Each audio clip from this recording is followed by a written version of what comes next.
Well, it was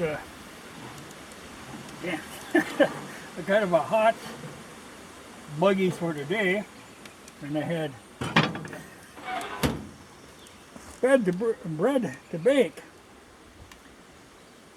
and the fire fiend struck again, though not too bad. Oh, these will be all right.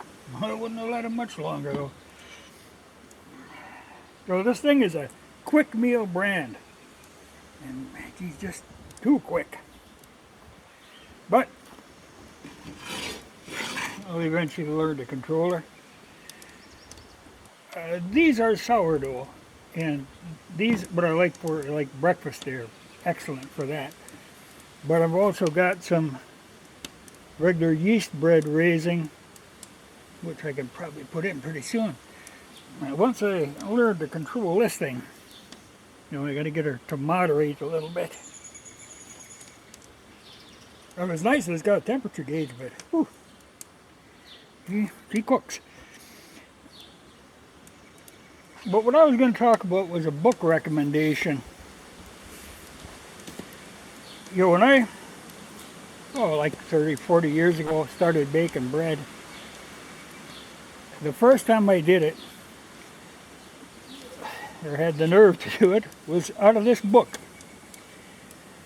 called Beard on Bread by James Beard. Now, this book has been around for a long time, and it's been reprinted many times, and it's still available. And in fact, it's available even in the hardcover or softcover. But I got the hardcover back then, and I'm glad I did, because it hangs together. Soft paperbacks tend to fall apart, but this is a book that I can highly recommend. Now, I don't agree with all of his recipes in there, but he does a great job on it. Just a basic starter thing, but with a lot of little options, kind of. He gives you the basic background of bread making. So it's a good book, and it isn't just bread. It's all kinds of bread. But like, one of the things I don't agree with, he's got a recipe in here for lefse, which is not anything like what I know to do. But for a really good book on just basic breads, this is really hard to beat. In fact, even like this is sourdough for my starter, but he does have a sourdough recipe in here too on making a starter. But one of the things that I really like, and I should actually go at that again, is the pita bread. Now, that stuff is an amazing thing to make. Because it starts out as this flat, like 1/4-inch thick thing, and you throw it in the oven and they blow up. They just puff up. So then when you take them out, you can take them and rip them in half and stuff them with anything you want. But I would recommend this book very highly for anybody who's got any interest in making bread, because it is just so full of different recipes. I can't say I'm really into recipes all that much, but this is what got me started. And like I say, it gives you the basics.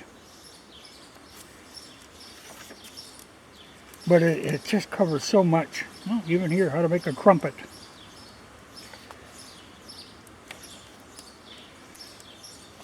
But well worth owning. And like I say, I'm glad I bought it in a hardcover, and I would almost recommend that you buy it in a hardcover.